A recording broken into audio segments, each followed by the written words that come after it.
신자의 공동생활, 인간에게 있어서 가장 필요하고 또 가장 유용하며 또 가장 빠지기 쉬우며 가장 숭상하기 쉽고 또 예배하기 쉬운 그것은 바로 재물이요 돈이라 할 수 있겠습니다. 오늘 새벽에 기도할 때 이것이 여러분들에게 꼭 기도 제목 되었으면 좋겠어요. 하나님, 이 재물을 내가 어디에 두어야 할지 알게 하소서. 기도할 수 있기 바랍니다. 하나님을 섬기지요. 재물 우리가 섬기지 않습니다. 우리가 하나님만을 귀하게 여깁니다 라고 고백하지만 실질적으로 우리의 삶 가운데 살아갈 때에 하나님 자리에 재물이 대치되어질 때가 얼마나 많은지 모릅니다. 그래서 여러분, 우리는 주님 앞에 늘 겸손하게 기도하실 수 있으셔야겠습니다. 37절 보십시다. 성도들이 그 재물을 어디에다 두었나 볼게요. 그가 밭이 있음에 팔아 그 값을 가지고 사도들의 발 앞에 두니라. 재물의 위치를 성경은 우리에게 아주 상징적으로 보여주고 있습니다. 그것은 인간의 머리 위가 아니라 인간의 발 아래라고 우리에게 이야기해 주고 있어요. 하나님을 믿는 믿음이란 무엇일까요? 자신이 가장 귀하게 여기는 것을 어디에다 두는지 알고 나 자신의 위치가 어디인지 바로 아는 것, 바른 위치 설정이 바른 믿음이라고 오늘 여러분들에게 그렇게 말씀드리고 싶어요. 초대교회 교인들은요, 물질을 주인으로 삼고 자신들 머리 위에 그 물질을 종으로 살지 않습니다. 그 물질을 자신들의 머리 위에 두고 자신들이 그 물질의 종으로 살지 않았다는 이야기예요. 물질 위에서 물질의 주인으로서 살았고 그 물질을 가지고 사람과 하나님을 위한 도구로 사용하는 사람들이었습니다. 그렇게 물질을 다룰 줄 아는 자가 되었다는 뜻입니다. 그 구체적인 예가 기록되어져 있는데 32절에 있는 말씀입니다. 믿는 무리가 한 마음과 한 뜻이 되어 모든 물건을 서로 통용하고 자기 재물을 조금이라도 자기 것이라 하는 이가 하나도 없더라. 이러한 바른 위치 설정, 이러한 삶이 어떻게 가능했을까요? 33절입니다. 이것이 우리에게 가장 중요한 표현이죠. 사도들이 큰 권능으로 주 예수의 부활을 증언하니 무리가 큰 은혜를 받아. 그들이 하나님의 큰 은혜를 받았기에 이들이 이런 결정을 할 수 있었던 겁니다. 하나님의 은혜를 경험하고 성령 받는다는 것이 무엇일까요? 일시적으로 가슴이 뭉클해지거나 아니면 잠시 눈시울이 뜨거워지는 감정의 변화가 성령 충만이 아니라는 거예요. 오늘 이 문장을 여러분들에게 드리기 원합니다. 성령 체험은 무엇입니까? 띄워주시지요. 감정의 변화가 아니라 관점의 변화입니다. 이 말씀을 한번 마음속에 새겨보세요. 성령 충만한 것으로 인하여서 내 가슴이 뜨겁고 감정이 변하고 내가 무언가를 느끼고, 이것이 아니라 그 느낌 참 중요한데요, 그 결과 우리의 삶의 관점이 변하는 겁니다. 어떤 관점이 변화일까요? 물질의 종으로 살아가는 것이 아니라 물질의 주인으로 살아가고 예수 그리스도 이름만 높이고 주의 종으로 살아가는 근사한 삶을 살아가게 되어진다는 거예요. 결국 예수 그리스도의 복음은 사람들의 상식이 있고 사람들의 기대가 있고 사람들의 소원이 있는데 이것들이 뒤집어지는 역사라 할 수 있겠습니다. 세상 권세에 길들여진 사람의 눈에는 이해할 수 없는 놀라운 가치 변화가 그 안에서 일어나는 겁니다. 이 세상에 우리는 주님 앞에 은혜를 받지 않으면 그냥 은혜 받지 못했구나, 이것이 아니라 세상에 깊이 빠져들 수밖에 없고요, 자신의 힘으로 뭔가 이루려는 야망이 커지게 되어지고요, 하나님의 영광과 그 선물인 생명과 영생은 우리에게 점점 멀어지게 되어 있다는 겁니다. 어제 저녁에 여러분들과 함께 나눈 말씀이지만 빛과 어두움이 공존할 수 없고 빛과 어두움이 다른 만큼 하나님 나라와 복음을 받아들인 사람과 그렇지 않은 사람, 인생이 전혀 다른 관점으로 전혀 다르게 살아간다는 이야기입니다. 자신을 바라보는 시각과 삶의 목표 방식이 아닌 사망과 어둠, 미움과 욕심이 아닌 사망과 어둠의 반대, 생명과 빛으로 미움과 욕심이 아니라 여러분 사랑과 나눔과 섬김의 자리로 나아가는 것, 이것이 성령 충만의 아주 구체적인 결과를 할 수 있겠습니다. 이제 우리는 한 가지 고민해 볼 필요가 있습니다. 오늘 첫 번째 대지가 신자의 공동생활인데요, 도대체 소유와 우리의 재물을 관리하는 것과 구원과 어떤 상관이 있을까요? 더 나아가 성도들의 함께 공동생활, 성도들이 주 안에서 교제하는 것과 어떤 상관이 있을까요? 창조주 하나님을 외면하고 떠난 사람이 부활의 복음을 듣고 하나님을 나의 주인으로 섬기고 세계관이 달라지고 내 마음의 가치관의 변화가 우리에게 한 마음과 한 뜻이 되게 만듭니다. 이러한 하나됨의 역사는 사랑으로, 무엇보다도 지체를 대하는 우리들의 자세들, 또 우리들의 모습들, 태도들이 달라지게 되어지는데요, 한 마음이 되어서 서로 물건을 통용할 수 있는 것은 여러분 이것과는 구분하셔야 됩니다. 공산정권과 같이 사유재산을 포기하고 공동재산으로 운용했다고 하는 뜻이 아니라, 여러분 이들이 삶을 나누고 함께 물건을 통용했다고 하는 것은 형제를 볼 때에, 자매를 볼 때에, 그들에게 긴급한 필요가 있을 때에 누구든지 자신의 재물을 아끼지 아니하고 함께 자원하는 마음으로 내어놓았다는 이야기입니다. 즉 초대교회는요, 무엇을 더 중요하게 여겼느냐, 자신의 소유 이거보다 서로의 관계를 더 소중하게 여겼다는 거예요. 하나님께서 허락해 주신 이웃이라고 하는 관계라고 믿고, 하나님께서 우리에게 붙여주신 아름다운 공동체라고 그들은 믿고, 그것들을 소중하게 여기는 관점이 달라지는 그러한 공동체였습니다. 사람들에게요, 자신의 소유들을 똑같이 나누어 준 것이 아니라 어떻게 나누어 주었습니까? 필요에 따라 나누어 주었습니다. 원하는 대로 나누어 주지 않고 필요한 대로 나누어 줬다는 거예요. 적게 필요한 사람은 적게 나누어 줬고요, 많이 필요한 사람은 많이 나누었다는 겁니다. 이것이 성경적 공평입니다. 교회도 섬김과 나눔에 있어서 이러한 세련된 그리고 세심한 배려, 이러한 원리도 우리는 잘 배우실 수 있으셔야 하겠습니다. 5장에 이르러 이제 두 번째 이야기가 시작되어지는데요, 그것은 바로 성령을 속인 죄입니다. 그동안 우리는 참 행복하고 감격스러운 이야기들만 쭉 진행되었어요. 사도행전 1장, 2장, 3장, 4장에 걸쳐서 그동안 초대교회는 은혜 충만, 성령 충만했습니다. 그런데 오늘 분위기가 싹 달라집니다. 5장에 이르러 분위기가 정반대의 분위기가 되어지는 거예요. 마치 찬물을 끼얹는 것과 같은 현상이 일어납니다. 그런데 여러분, 이것은 당연한 겁니다. 언제나 우리는 은혜 충만, 성령 충만, 행복한 것들로 가득 찰 수 없습니다. 왜냐하면 이 세상은 공중권세 잡은 자가 언제나 시기하고 질투하고 우리를 시험에 빠지도록 늘 유혹하기 때문에 그렇습니다. 초대교회 하나님께서 사랑하시는 공동체였기 때문에 공격의 대상일 수밖에 없습니다. 중요한 것은 그 공격할 그 대상이 바로 아나니아와 삽비라였고, 그 공격에 그들은 침도당했고 그들이 무너졌다는 데에 아쉬움이 있습니다.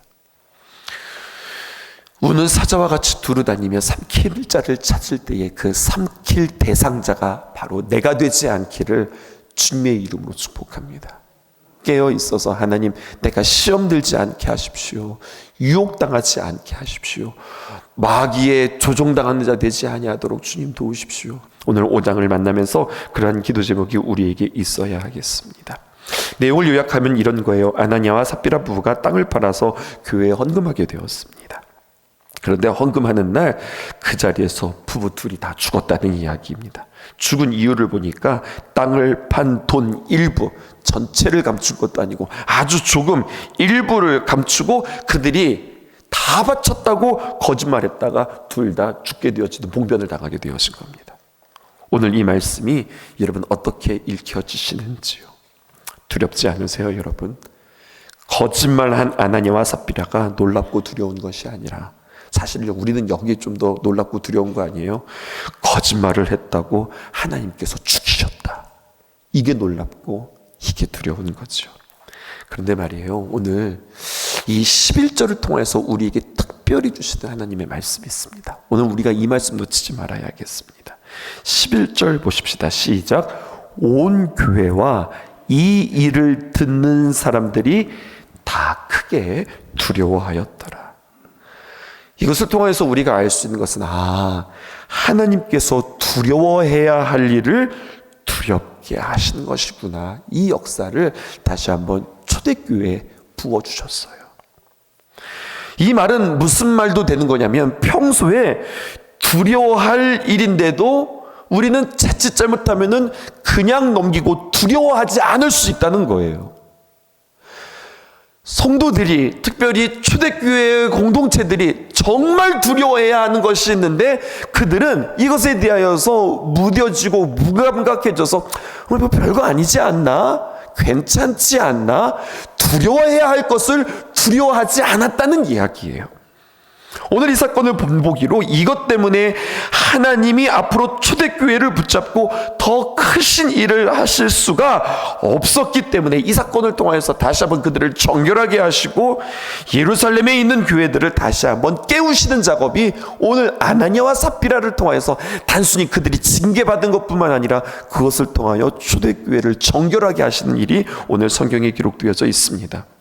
중요한 것은요, 이 일어난 직후 이와 같은 일이 벌어진 뒤에 예루살렘 교회가 시험에 빠진 것이 아니라, 헌금을 하고 그 자리에서 둘 다 즉사했으니 예수 믿는 사람들 가운데, 와, 예수 믿는 거 무섭다, 야, 나 예수 믿을 만한 자격이 없어, 그리고 떠난 사람들이 많더라. 성경이 우리에게 이렇게 기록한 것이 아니라, 그 이후에 예루살렘 교회가 문 닫았다, 이렇게 끝나는 것이 아니라, 큰 시험에 빠져 무겁게 가라앉았다, 이렇게 기록되어진 것이 아니라, 성경에 보니까 또다시 부흥이 일어납니다.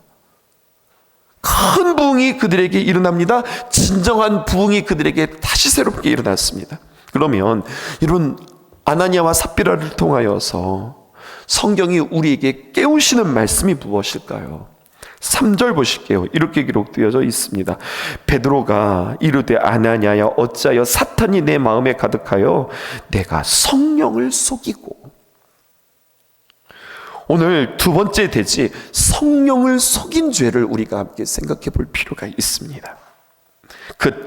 다시 말하면 이것은 무엇이냐면, 성령을 속였다고 하는 것은 겉과 속이 달랐다. 오늘 본문을 통해서 우리는 이렇게 적용할 수 있습니다. 아나니아와 삽비라가 땅을 팔아서 헌금하면서 가난한 사람을 돕고자 하는 마음이었다고 말했지만, 말은 그렇게 했는데 속은 그렇지 않았다는 거예요. 바나바가 땅을 판 그 일로부터 교회가 칭찬했어요. 그리고 그 칭찬이 그들에게는 부러움이 되었어요. 그들의 마음속에 쓱하니 나도 칭찬을 받고 싶다, 이런 마음이 들어왔어요. 나에게도 땅이 있는데 이거 팔아서 교회 바치면 사람들이 바나바를 칭찬하는 것처럼 우리도 칭찬하겠구나 라고 하는 마음이 있었어요. 이게 속이었다고요. 이게 속마음이었어요. 그런데 겉은요, 뭐라고 이야기하는가? 가난한 자들을 위하여서 우리가 이것을 내놓습니다 라고 이야기하는 거예요. 겉과 속이 달랐어요. 막상 돈을 움켜줬습니다. 땅을 팔고 돈이 생기니까 아까웠어요. 탐심이 역사하기 시작하는 겁니다. 그러나 여전히 사람들로부터 칭찬받고 싶은 마음들은 있었고요. 이 갈등 가운데서 어떻게 했죠? 칭찬받고 싶은 마음은 있고 내 마음 가운데 욕심이 있으니 결국 그 가운데 그는 선택합니다. 어떻게 선택합니까? 땅값의 얼마를 감추고 그리고 나머지를 내놓는다. 둘 다 되는 거예요. 그러면 욕심을 챙길 것은 챙기고 사람들에게 칭찬받을 수 있는 것은 칭찬받고 다 되는 거예요. 이게 사람의 생각이에요? 하나님의 감동이에요?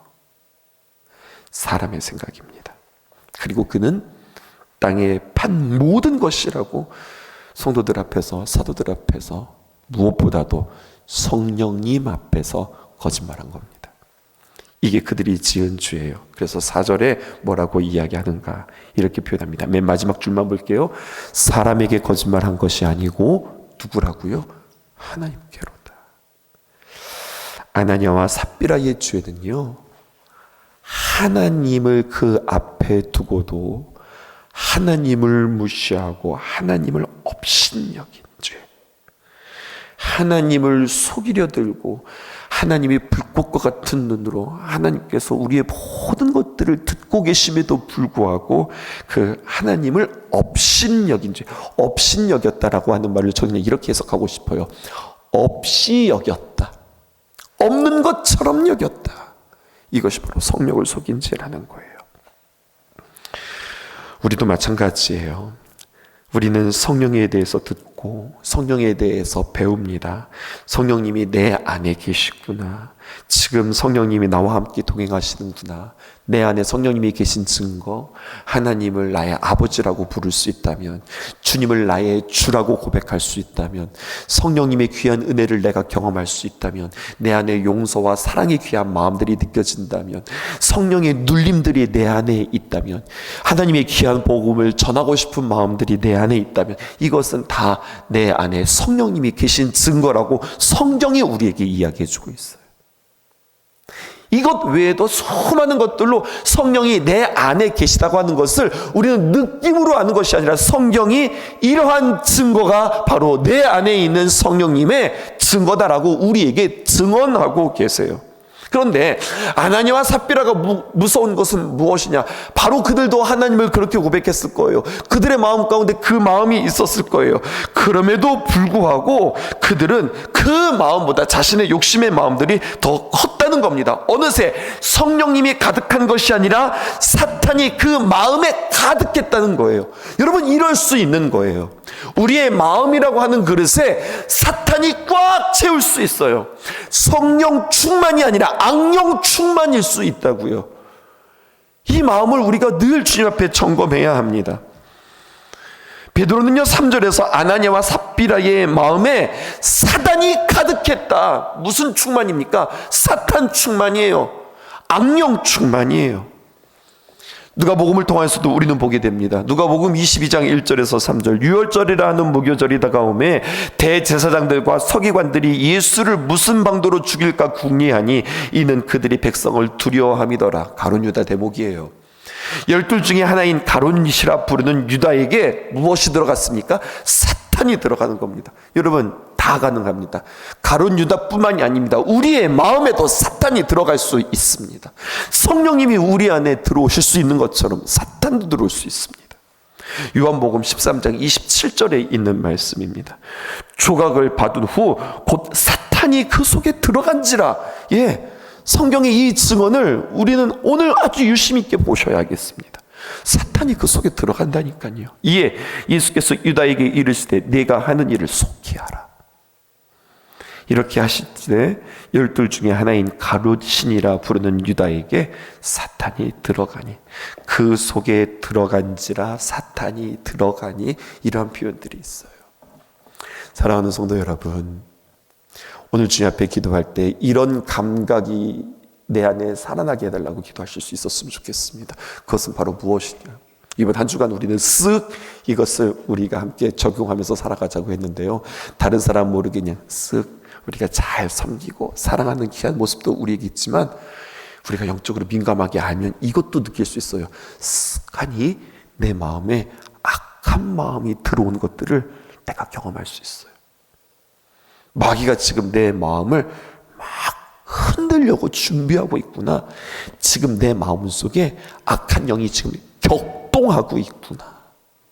잠잠했던 내 마음을 그냥 막 휘저어서 풍랑을 일으키는구나. 예수님께서 풍랑을 향해서 바다야 잠잠하라 선포하며 외치실 때에 그 바다가 잠잠했던 것처럼 요동치는 내 감정에 내가 막 휩쓸리면서 그 감정에 함부로 내가 막 내뱉고 내가 선택하고 내가 행동하는 것이 아니라, 이거 마귀가 역사하는 거구나, 내 마음을 흔드는 거구나, 이것을 깨닫고 예수의 이름으로 바다야 잠잠하라, 내 심령아, 내 마음아, 잠잠하라 선포할 수 있는 담대함이, 그리고 그 능력이 저와 여러분들 가운데 있기를 주님의 이름으로 축복합니다. 아나니아와 삽비라는요, 그 마음 가운데 자신의 마음을 지키지 못했어요. 성령님이 보고 계신다고 하는 그 시선을 그는 잃어버렸어요. 그래서 4절에 이렇게 이야기합니다. 어찌하여 이 일을 내 마음에 두었느냐. 오늘 계속해서 성령님은 우리에게 마음에 대해서 이야기하고 계세요. 내 마음에 무엇이 들어갔을 뿐만 아니라 들어올 수 있어요, 여러분. 그때마다 예수님의 이름으로 선포하면 내쫓아야 되는데 그 마음에 두었어요. 그 악한 마음을 그 마음속에 두었어요. 그러니 사도가 책망하는 겁니다. 어찌하여 이 일을 내 마음에 두었느냐. 아나니아와 삽비라는 분명히 예수님을 믿고 성령을 체험한 사람들이었어요. 그들이 마귀가 주는 생각을 품었어요. 사탄이 마음에 가득해져서 불신자와 똑같은 상태가 되었습니다. 그래서 주님을 바라보지 못했습니다. 성령님을 두려워하지 못했습니다. 그래서 베드로가 어찌하여 이 일을 내 마음에 두었느냐라고 지금 야단치고 있는 겁니다. 그러므로 우리는 그 생각의 근원을 살필 줄 아셔야 됩니다. 항상 나의 의도를 생각해 보셔야 하고요. 내가 품어야 될 생각이 있고 내쫓아야 될 생각이 있다는 거예요. 그 점에 대해서 여러분 정확하셔야 됩니다. 마귀가 주는 생각 품으면 큰일 난다. 마귀가 주는 생각 품으면 나는 마귀 노릇한다. 오늘 성경이 이것을 우리에게 이야기하죠. 반대로 성령님이 주는 생각을 내가 품으면 나는 주님의 아름다운 도구 되어진다라는 겁니다. 오늘 말씀의 결론입니다. 우리가 무엇을 두려워해야 할까요? 물질 두려워하지 말고 하나님 두려워해라. 주님께서 우리에게 말씀해 주시고요. 또 우리는 무엇을 두려워할까요? 만약에 말도 안 되는 일이지만 우리가 살인죄를 지었다 하십시다. 간음죄를 지었다 하십시다. 그리고 우리가 주님 앞에 나왔다 하십시다. 얼마나 두려울까요? 얼마나 마음의 양심이 찔리고 얼마나 마음의 극심한 고통을 가지고 있을까요? 그가 하나님 앞에 예배를 드린다면 자신의 죄를 가지고 하나님 앞에 얼마나 간절히 주님 앞에 예배 드릴까요? 졸음이 올까요? 딴 생각이 들까요? 그 하나님 앞에서 내가 살기 위해서 얼마나 발발발발 거리면서 우리가 하나님 앞에 예배 드릴까요? 그런데 우리가 이런 죄는 우리 일상에 짓는 죄가 아니란 말입니다. 그런데 욕심, 시기심, 거짓말, 미움, 교만, 음란함, 이러한 죄들은 우리에게 너무나도 일상적인 죄란 말이에요. 그런데 문제는 이것 또한 죄인데 우리는 아무렇지도 않게 여긴다는 거예요. 그런 죄를 짓고도 주님 앞에 나왔는데 나에게 그런 죄가 있음에도 불구하고 내게 이것이 별거 아닌 것처럼 느끼기 때문에 예배 시간에 졸아요. 예배 시간에 딴짓하는 거예요. 그냥 그것은 나의 일상의 그냥 삶이 되어져 버린 거예요. 거짓말하지 않은 사람이 어디 있어? 돈 안 좋아하는 사람이 어디 있어? 거짓말 안 하고 또 돈 안 좋아하고 또 그냥 사람이 그런 거지 뭐. 아니 시기하지 않는 사람이 어디 있어? 교만하지 않는 사람이 어디 있어? 다 그런 거지 뭐라고 우리가 이것에 대해서 민감하게 여기지 않는다고요. 여러분, 살인죄, 간음죄, 시기, 탐심, 거짓말, 무엇이 무겁다, 무엇이 가볍다 이렇게 말할 수 없습니다. 이렇게 한번 적용해 볼까요? 오히려 우리에게 자주 범하게 되어지는 시기심, 교만, 탐심, 거짓말, 이것이 살인죄보다 더 무섭다. 더 무섭다. 왜? 이것은 우리에게 가까이 짓는 죄들이니까. 그런데 더 무서운 건 이런 죄에 대해서 무겁게 여기지 아니하고 가볍게 여기는 것은 더 무서운 일이다. 누구처럼요? 오늘 누구처럼 그러고 있는 겁니까? 아나니아와 삽비라처럼. 죄를 짓고도 태연하게 성도들 간에 축복하고 영광스럽게 찬송하고 웃으면서 인사할 수 있으며 이런 죄는 별거 아닌데요. 누구나 다 짓는 죄인데요. 이렇게 이야기하고 있는 저희들의 모습은 아닌지요. 빛 가운데 나아갈 수 있기를 주님의 이름으로 축복합니다. 예수님의 십자가 안에서 빛이 우리를 조명할 때 우리 속에 있는 모든 것들이 다 드러나게 하시며 기도 중에 성령께서 깨닫게 하셔서 우리로 하여금 자백하고 고백하고 돌이키는 회개의 귀한 역사가 있도록 주님 도우소서. 오늘 이 새벽에 기도하셔야 되겠습니다. 이 새벽에 죄의 심각성에 대해서 각성하고 십자가의 보혈로 죄를 용서받고 거룩함으로 빛 가운데 나아가는 저와 성도님들 되시기를 주님의 이름으로 축복합니다. 기도하겠습니다. 홀로 가신 그 길 나도 따라가오.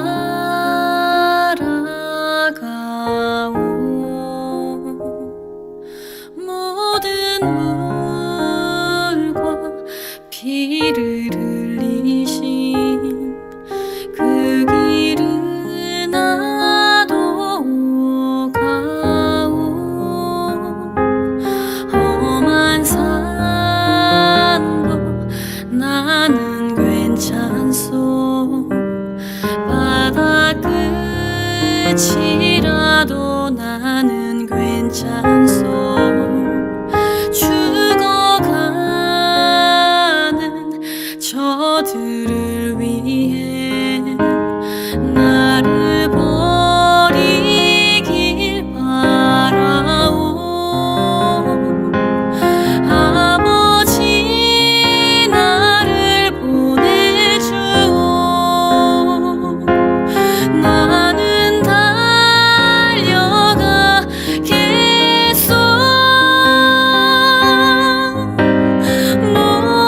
목숨도 아끼지 않겠소. 나를 보내주오.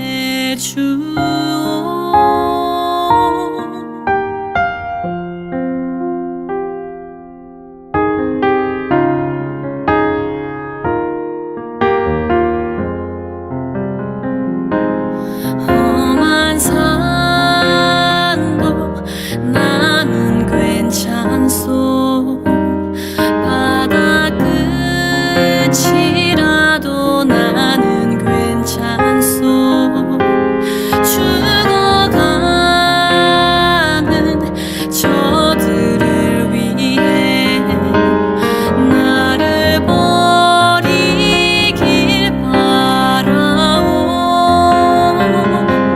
세상이 나를 미워해도 나는 사랑하겠소.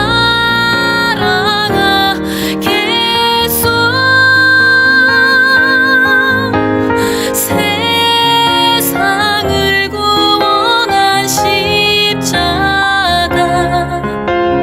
나도 따라가오.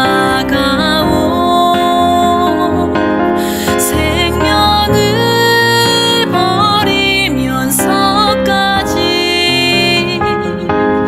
나를 사랑한 당신, 이 작은 나를 받아주오. 나도 사랑하오.